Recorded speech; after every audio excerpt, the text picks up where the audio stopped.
Sabe, às vezes as orações mais poderosas que existem nascem nos momentos mais desesperadores.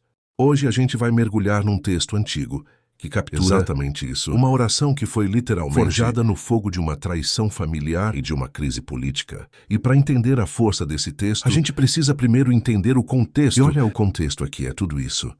Não é um texto abstrato, é quase como um diário de crise. O autor, o rei Davi, está fugindo para salvar a própria vida, e não de um inimigo qualquer, mas do seu próprio filho, Absalão.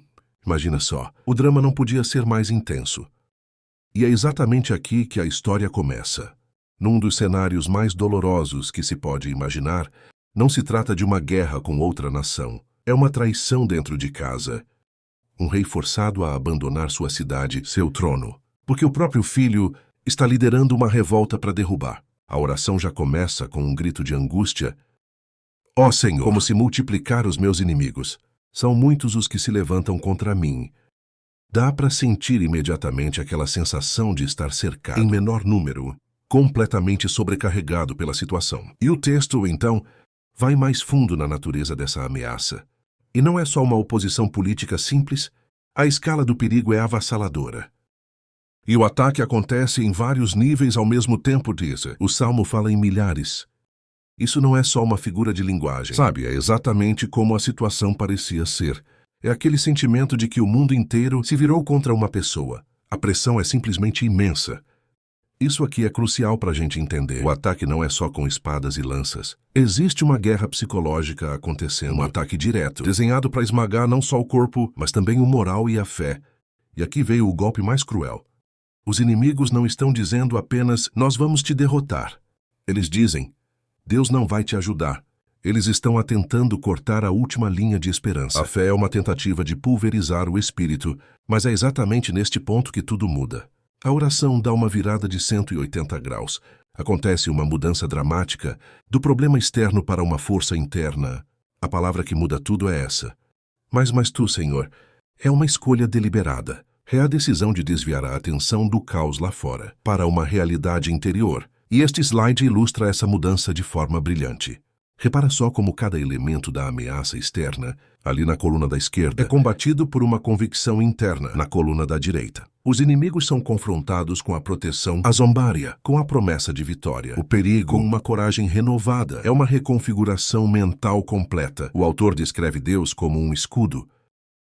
Naquela época, um escudo não era só uma pecinha de metal. Era uma proteção que podia cobrir o corpo inteiro. Simboliza uma defesa completa, não apenas contra o dano físico, mas também contra aqueles ataques psicológicos que tentam minar a coragem, certo? Então, quando é o resultado prático dessa mudança de perspectiva? Porque não é só um exercício mental, isso leva a consequências muito reais e, sinceramente, surpreendentes, mesmo com o perigo ainda batendo à porta. Essa nova confiança não é um sentimento passivo, pelo contrário, ela desencadeia um ciclo de ações e resultados que desafia completamente a lógica de uma situação de vida ou morte. Vamos analisar essa sequência que é notável.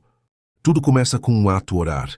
Isso leva à convicção de que existe uma resposta. Essa convicção gera uma confiança tão profunda que permite algo impensável. No meio de uma perseguição, deitar e dormir em paz. E ao acordar, a sensação de segurança é reafirmada. É um ciclo virtuoso de fé que gera paz real no meio do caos. E aqui está a declaração final dessa confiança. O medo, que era a emoção dominante lá no início, simplesmente desapareceu. Os milhares de inimigos ainda estão lá. A ameaça não mudou. Mas a resposta interna a ela foi transformada. A oração não termina com essa paz passiva. Ela se transforma numa afirmação ousada de vitória. É num chamado para a ação.